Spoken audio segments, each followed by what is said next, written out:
NBC Hindi पर आप सभी का स्वागत है। मैं हूं आपके साथ मयंक तिवारी। उत्तर प्रदेश में विधानसभा चुनाव का बिगुल बज चुका है। अलग अलग पार्टी अलग अलग तरीके से अपनी तैयारियां कर रही हैं। इस वक्त हम 368 विधानसभा मुंगरा बादशाहपुर में मौजूद हैं। हमारे साथ समाजवादी पार्टी के भावी प्रत्याशी राजेंद्र बहादुर यादव जी हैं। उनसे तमाम मुद्दों पर बातचीत करेंगे और जानेंगे कि अगर समाजवादी पार्टी उनको टिकट देती है और भरोसा जताती है तो किस तरह से वो जनता के सर्वांगीण विकास के लिए कामकाज करेंगे। पहले तो बहुत बहुत धन्यवाद आपका, आप हमारी विधानसभा में आए। यहाँ की परिस्थितियाँ ऐसी हैं, अभी जैसा अभी सड़क है, ये उप मुख्यमंत्री के यहाँ से निकलती है इलाहाबाद से और यह सड़क गोरखपुर जाती है। और यही रायपुर का एक पुल है, आपको मालूम होगा, यहाँ से कम से कम 10 किलोमीटर पीछे किसान की सारी फसलें बर्बाद हो गई हैं। किसी के घर में हमें नहीं लगता कि अनाज गया होगा, क्योंकि पानी डूबा रहा 3 महीने तक वो आराम से। और जो सड़क का जो पुल को ठेका मिला है, समझ में नहीं आता किसका उसके ऊपर हाथ है, आशीर्वाद है। कितने लोगों का एक्सीडेंट हो गया, कितने लोग मर गए वहाँ पे, कितने हादसे हो गए। क्योंकि जब भी कोई ठेका दिया जाता है उसमें टाइम पीरियड लिखा जाता है कि दिन तक आपको ये ब्रिज बना के देना है या काम संपूर्ण रूप से आपको तैयार करके देना है। लेकिन ना आज तक वो काम कर रहा है, काम भी बंद पड़ा हुआ है। यहाँ की जनता बड़ी परेशान है, लेकिन सरकार के काम पे जू नहीं दे रही। जबकि यहाँ पे भाजपा के 2 सांसद हैं, उसके बाद भी कुछ नहीं हो रहा है। मुंगरा बादशाहपुर विधानसभा का जो रेलवे का फाटक है, आप आजकल की परिस्थितियाँ, हम लोग जाते हैं शादी ब्याह पड़ रहे हैं, सबके यहाँ न्योता करने जाते हैं, 2-2, 3-3 घंटे फाटक पे जाम लग जाता है। आप सोचिए, अगर कोई आदमी बीमार है, सीरियस है, तो हम लोग के यहाँ एक ही साधन है इलाहाबाद ले जाने के लिए, और फाटक पे अगर 3 घंटा 4 घंटा रुक गया, फंस गया, तो आदमी तो वहीं ख़त्म हो जाता है। बड़ी दुर्दशा है। ऐसा नहीं, जबकि बाईपास पास हो चुका है, अखिलेश जी की सरकार थी तभी उन्होंने पास करके रख दिया, सब कुछ हो गया है, लेकिन क्यों काम चालू नहीं हो रहा है, कुछ समझ में नहीं आ रहा। कारण क्या है उसके पीछे? ऐसा तो नहीं होना चाहिए, क्योंकि लोगों की तकलीफ बढ़ती जा रही है दिन ब दिन, और बहुत बड़ी समस्या का कारण मुंगरा बादशाहपुर का बन गया है। जब तक ये सब चीज़ों में सुधार नहीं होगा, जनता तो परेशान रहेगी। सर, जनता परेशान रहेगी, इसी मुद्दे पर हम बात करना चाहेंगे। उत्तर प्रदेश में ग्रामीण क्षेत्रों में लगभग उत्तर प्रदेश की 95% आबादी रहती है जी, जिसका मुख्य व्यवसाय खेती से ही वो अपना लालन पालन करते हैं। एक बड़ी समस्या है आवारा पशुओं की। एक बार में 250-250 पशुओं का झुंड निकलता है और किसानों की फसल पूरी तरह से बर्बाद हो जाती है। ये जो समस्या है ये बड़ी विकराल रूप ले चुकी है। अगर बात किया जाए उत्तर प्रदेश की योगी सरकार की, तो योगी सरकार लगातार जिक्र करती है कि कान्हा उपवन हमने एक व्यवस्था चालू की है जिसके जरिए आवारा पशुओं को वहां पर समुचित व्यवस्था दी जा सके और वो किसी की खेती को कोई नुकसान न पहुंचाए। तो ये जो व्यवस्था है कान्हा उपवन वाली, ये जमीन पर, धरातल पर किस तरह से काम कर रही है और लोग कितने इससे संतुष्ट हैं, ये तो आप भी बेहतर तरीके से जानते हैं। उत्तर प्रदेश की जनता भी बेहद बढ़िया तरीके से जानती है, और चुनाव में भी ये बहुत हद तक उत्तर प्रदेश चुनाव को प्रभावित भी करेगी। सर, एक चीज ये बताइए, अगर आपकी सरकार बनती है तो इस जो ये बड़ी समस्या है आवारा पशुओं वाली समस्या, इसको आप किस तरह से सुलझाने का काम करेंगे? हमारा पशु से किसान इतना परेशान है, आप सोचिए, दिन भर मेहनत करता है खेती में अपना जाके। अभी जैसा धान की फसल हो गई, गेहूँ बुआई का टाइम आ गया। अब गेहूँ बो के जैसा थोड़ा सा बड़ा होएगा तो ये सांड महाराज सारा चल जाएंगे। किसान के पास तो वही एक ही साधन है, खेती करे, उनके पास कोई उद्योग और तो नहीं है बड़ा कि उद्योग है कि और कुछ कर लेंगे। और इसका कारण ऐसा है, सांड जिसके भी खेत में जाएंगे उसका खेत तो खा जाएंगे और पूरा नुकसान भी करते हैं। कभी कभी बच्चे, महिलाएं, बाइक वाले कितनी बार टकरा जाते हैं रोड पर अगर सांड रहते हैं। वो एक्सीडेंट का एक बहुत बड़ा कारण है। जैसा थोड़ी सी झिलमिलाहट, अगर हल्की सी बारिश हो गई, आपको एक जगह सांड है, अगर बैठे हैं रोड पे तो आपको दिखाई नहीं देगा, तो उसमें एक्सीडेंट हो जाता है, या दिखाई देते देते आप पहुंच जाएंगे उस जगह तक। यही हाल नीलगाय का भी है, वो भी एकदम बहुत घूम रहे हैं आजकल, पूरा खा जा रहे हैं। आजकल वो जंगली सूअर भी बहुत घूम रहे हैं। अभी जैसा हम लोग के यहाँ भी वो आलू लगाने का समय आ गया है, तो कोई डर के मारे हिम्मत नहीं कर रहा है कि वो आलू लगा दे। इसी आज विसार का क्या रेट है, वो हर एक चीज का मतलब तकलीफ होती जा रही है। आज युवा है, पढ़ लिख के बैठे घर में, उनको रोजगार नहीं मिल रहा है। कोरोना महाकाल में आप सोचिए, लोग मुंबई से, दिल्ली से, कलकत्ता से, गुजरात से, कहाँ से पैदल चल चल के आए लोग। हम लोग कहीं बचपन में सुने थे कि लोग मुंबई पैदल चल के गए थे, लेकिन हम लोग ने वह देख भी लिया अपने सामने ही, लोग पैदल चल के आए हैं। महिला, प्रेग्नेंट महिला, बच्चे, छोटे छोटे बुजुर्ग लोग, उनसे चला नहीं जा रहा, पैदल आए।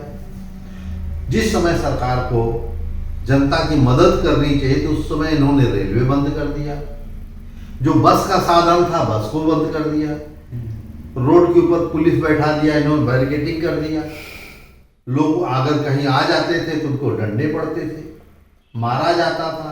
लोग अपने घर पे जाने के लिए कोई पता नहीं कौन कौन से रास्ते से आए पहुंचे, कितना लोग सही सलामत पहुंच गए, कितने अभी शायद मुझे लगता है कि नहीं पहुंचे, क्योंकि महाराष्ट्र में पहाड़ी के रास्ते हैं, वहाँ पे जंगल में शेर भी हैं, सब कुछ है, अन्य जंगली जानवर रहते हैं। लोग कैसे आएंगे? आप सोचिए, ट्रेन का एक हादसा भी हो गया तो लोग पैदल चलते चलते थक गए थे, ट्रेन के ऊपर पटरी के ऊपर सो गए थे, क्योंकि उसमें ट्रेनें बंद थी। वो पता नहीं कहाँ से एक ट्रेन आई, लोगों को एक्सीडेंट करके चली गई। उसमें तो उल्टा उन लोग के घर वालों को मुआवजा देना चाहिए था, कुछ नहीं मिला। न तो उनको नौकरी मिली, भाई कब जो परिवार के लोगों का एक्सीडेंट हुआ उनको नौकरी तो दिला देते रेलवे में ही। लेकिन आज हमारे यहाँ पे हाल है, जो चीज़ें उसको बेची जा रही हैं, चाहे रेलवे बेचा जा रहा है, चाहे एयर इंडिया, चलो अभी वो हो गया, भारत पेट्रोलियम हो गया, सब बीएसएनएल को बेचने की तैयारी है, हर एक चीज़ बेचा, एयरपोर्ट सारे बिके जा रहे हैं, और सारा चीज़ एक ही आदमी को दिया जा रहा है, अडानी को। जो देना है अडानी को दे दो, जो देना है अंबानी को दे दो। क्या हमारे देश में और कोई उद्योगपति घराना नहीं है कि जो उनको भी कुछ दिया जाए? ये तो वही ईस्ट इंडिया कंपनी वाली हाल होगी कि व्यापारी बन के आए थे, शासक बनकर गए। ये तो कुछ दिन में जो हिसाब से चल रहा है सब कब्जा हो जाएगा देश पे इन लोग का। तो अपनी मर्जी से काम कराएंगे लोगों से, जो मर्जी होगी इनके यहाँ काम कराए, 10,000 15,000 में रख लेंगे महीने पे। आज लोगों की जरूरत ये है, लोगों को अपने गांव में काम मिले, क्योंकि जो दुख हुआ मुंबई से जो लोग पैदल चल के आए, अब उनकी हिम्मत नहीं पड़ती कि मुंबई वापस जाके अपना काम, छोटा मोटा जो सब्जी लगाते थे, ठेला या सब कुछ बेचते थे, समोसा या वड़ा पाव का जो धंधा करते थे, पानी पूरी का करते थे, अब वो जाने की परिस्थिति में नहीं चले जाऊँ वहाँ धंधा करें। उनको यहाँ पे उनको छोटे छोटे उद्योग लगाने के लिए उनको देना चाहिए पैसा गवर्नमेंट को, और वो लोग कुछ काम करें, और प्रदेश का विकास भी होएगा इससे। और आज हमारे उत्तर प्रदेश की जनसंख्या लगभग 25 करोड़ के करीब है। आप सोचिए, आज जितने भी शहर हैं सब में सबसे ज़्यादा उत्तर प्रदेश के लोग दिखते हैं आपको। उसमें खास करके हमारा पूर्वांचल के लोग तो ज़्यादा ही, क्योंकि यहाँ पे कोई बहुत बड़ा उद्योग नहीं है। अभी जैसे सतहरिया यहाँ सीधा करके है, इतना बड़ा औद्योगिक क्षेत्र है, यहाँ पे बड़ी बड़ी कंपनियां लगा दी जाए, यहाँ के लोगों को रोजगार भी मिलेगा और प्रदेश का विकास भी होगा। क्या यहाँ नहीं लगाया जा सकता है? सर एक चीज ये बताइए, अगर मान लीजिए आप विधायक बनते हैं, उत्तर प्रदेश में समाजवादी पार्टी की सरकार बनती है, सतहरिया को किस तरह से आप यहाँ पर इंडस्ट्रियल हब बनाने की कोशिश करेंगे? क्योंकि युवाओं का पलायन एक बड़ा मुद्दा है।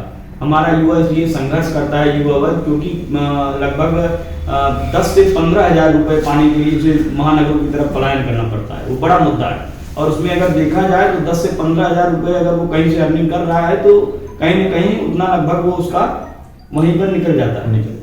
कभी कोई बड़ी बीमारी हो गई, कोई बड़ी त्रासदी हो गई, तो ऐसी स्थिति में वो कर्ज में हो जाता है। ये बड़ी समस्या है।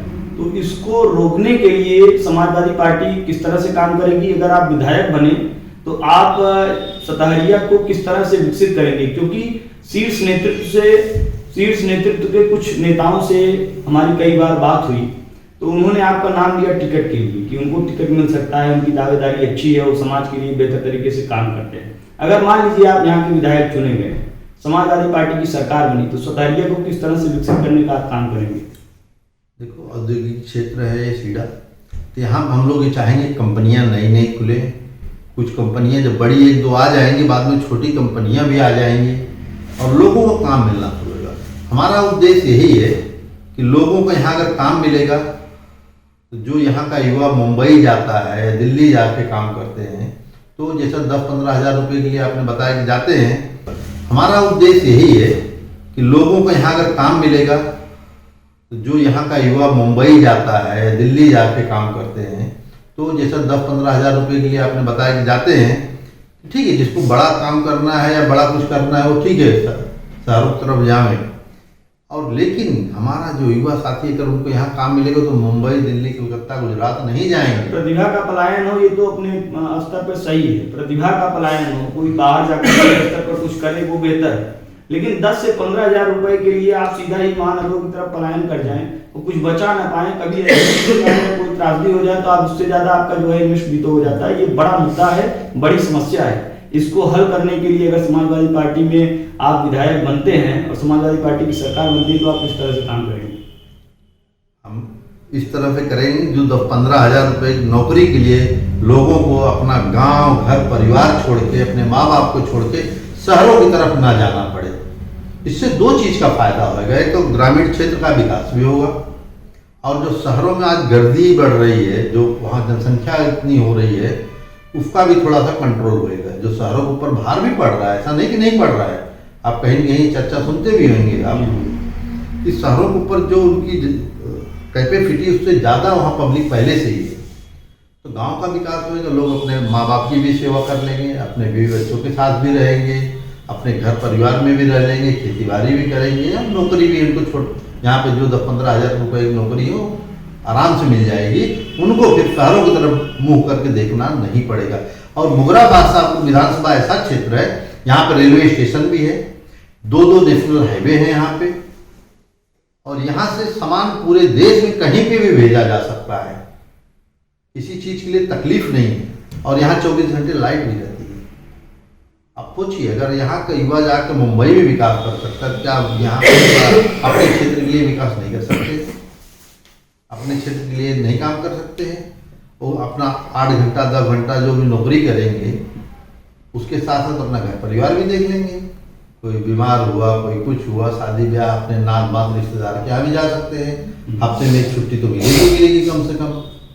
इस हिसाब से जब यहाँ का लोगों को यहाँ रोजगार उपलब्ध हो जाएगा तो कहीं बाहर नहीं जाएंगे। तो ये थे हमारे साथ मुंगरा बादशाहपुर विधानसभा के समाजवादी पार्टी से भावी प्रत्याशी राजेंद्र बहादुर यादव जी, जिनका साफ तौर पर कहना है कि अगर समाजवादी पार्टी की सरकार बनी और वो विधायक बने तो पूरी तरह से क्षेत्र और समाज के लिए समर्पित होकर काम करेंगे, युवाओं का पलायन रोकने के लिए इंडस्ट्रियल एरिया को डेवलप करेंगे और इस तरह की तमाम परियोजनाओं का अनावरण करेंगे जिससे समाज का कल्याण हो सके। देश दुनिया की तमाम बड़ी खबरों के लिए जुड़ रही है हमारे साथ, देखते रहिए MBC हिंदी।